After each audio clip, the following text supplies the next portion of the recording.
सानसे गाबनांगोन नोंबो नंखाय मोजां मोननाय होफ्लानाय मानो आंनो नों एसेबां दुखु मानो होखो नों आंनो गाबनांगोन नोंबो सानसेबाबो आंनि थाखै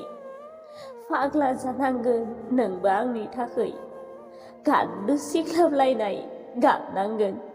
नोंनि नंखाय मोजां मोननायाव आं गोजावलांबाय थाबाय आंथ' नोंखौ थार गोसोजों मोजां मोनदोंमोन नोंखौ आं गावनि खालामनो अराय समनि थाखाय जिउनि लोगोरि सानदोंमोन नाथाय आंनि सिमाङा सिमाङैनो जाना थाबाय नाङा आंनो नोंनि नंखाय अननाय नोंनि नंखाय मोजां मोननाय गाबनांगोन नोंबो